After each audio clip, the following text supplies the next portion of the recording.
Hi, my name is Jason. I'm one of the accountants here at CHN Partners. I'm here today to go through some of the changes to JobKeeper that are occurring when the current JobKeeper ends later this month and version 2 takes over. So we'll start with an overview of the three main changes. The first change is that there'll be two distinct JobKeeper periods.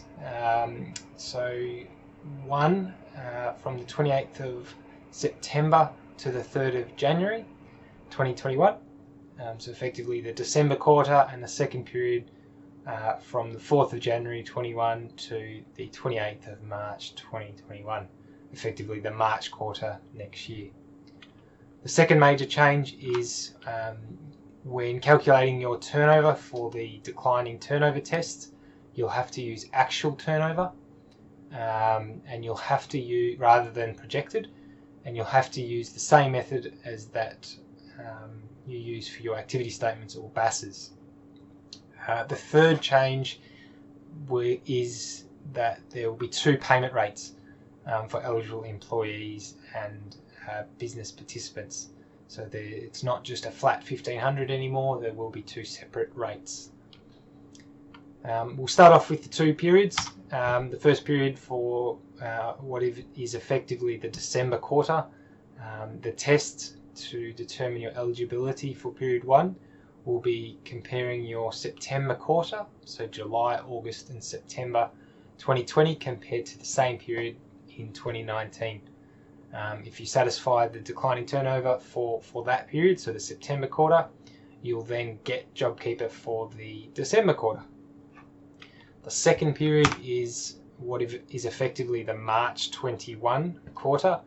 The test to see whether you're eligible, the test period is the December quarter 21, so October, November, December 2020 compared to October, November, December 2019. If you're satisfied the declining turnover for that period, you'll then get JobKeeper from January 21 to March 21. A few key points regarding these. You don't have to have received JobKeeper version 1 to get version 2. Similarly, you don't have to have received JobKeeper for the first extension, so the December quarter, to receive it for the March quarter. If you don't qualify for December, you can still get it for the March quarter if you later satisfy the declining turnover. All other eligibility criteria remain the same. So you still have to pay your employees at least the minimum. You have to get the declarations off them, etc. If you didn't enroll in version 1 or you aren't currently getting JobKeeper, if you did, you won't need to re-enroll. All you'll have to do is determine whether you satisfy the requirements for the extension, and then let the ATO know which tier or which rate you'll be claiming for each employee. If you didn't get version 1, you'll have to go through that enrolment process. The second major change that I mentioned earlier is in regards to the turnover test. Unlike the original one, you'll have to use actual. You can't project or estimate anymore. The key point in this is that you have to have your records up to date. October is the time in October is going to go very quickly because you have to determine or get your records up to date, satisfy the test, see what rate each employee qualifies for, and then make sure they're all topped up. So the crucial thing here is getting your accounting records up to date and finishing off September as soon as you can. The second point is you now have to use the same method as whatever you lodge on the BAS. So you can't choose between accruals or cash anymore. Whatever you lodge your activity statements for, that's what you need to test your declining turnover at. This means for most businesses that you'll simply have to look at label G1 or the total sales on your activity statements minus your 1A, which is your GST payable. It's still GST exclusive, but it does make it a bit easier. Whatever figure you put into your BAS, that's likely what you're going to use for the turnover tests. If you're not registered for GST, you can still get this. You just choose whichever method is most appropriate. And like version 1, there are alternative decline in turnover tests. I won't go through them today because they're quite involved and there's quite a few of them. But if you don't satisfy the basic test, there are alternatives available. The third major change is the rates. So each employee will have to be assessed and determined whether they satisfy a tier 1 or tier 2 rate.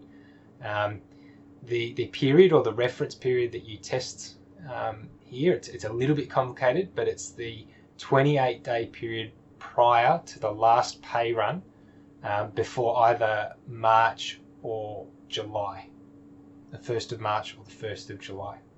I'll come back to that on the next slide. Basically, you look at that reference period, the 28-day period, determine if the employee has worked more than 80 hours. This includes any paid leave, so annual leave or sick leave, or long service.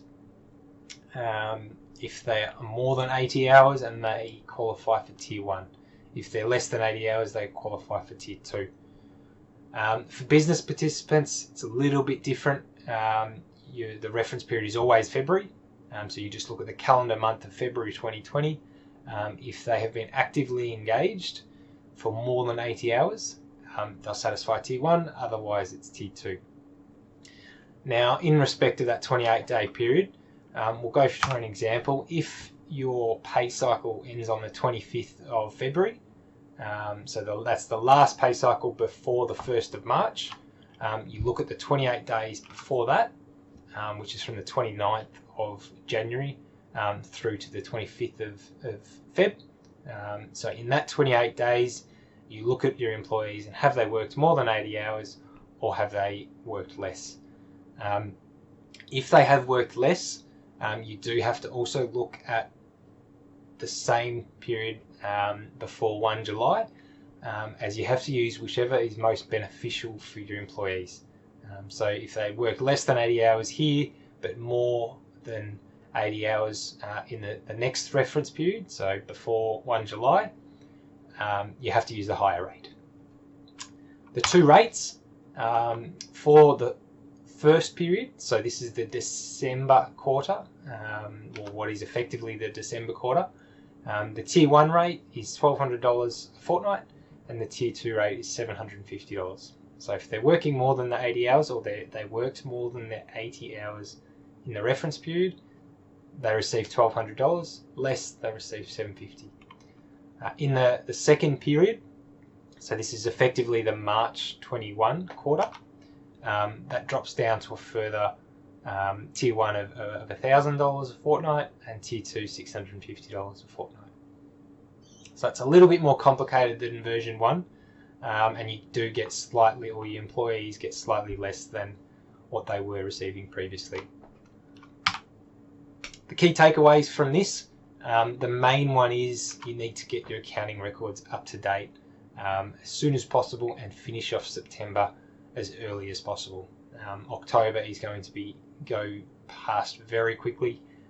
As I said earlier, you need to finish your September records, assess your employees, and pay all your employees enough before the end of October, and determine whether you satisfy the decline in turnover. So there's going to be a lot to do in October, so it really relies on up-to-date records. The next thing that you can do to make that a bit easier, if you're almost certain that you're going to qualify, so if you've been shut down and your turnover is almost certainly going to satisfy the 30% reduction, or the 15 or the 50%, depending on your business size, you can begin assessing your employees now for whether they satisfy a Tier 1 or Tier 2 rate. The more you can do now, the better. And also, as previously mentioned, there are alternative tests for both the decline in turnover tests and the payment rates, so the Tier 1, Tier 2. These are quite complicated and there's quite a lot of them. So if you don't satisfy the basic tests, let us know. We can have a look at it and help you. That's about it for today. If you need any assistance or have any questions, give us a call or an email, and we'll be more than happy to help. Thanks.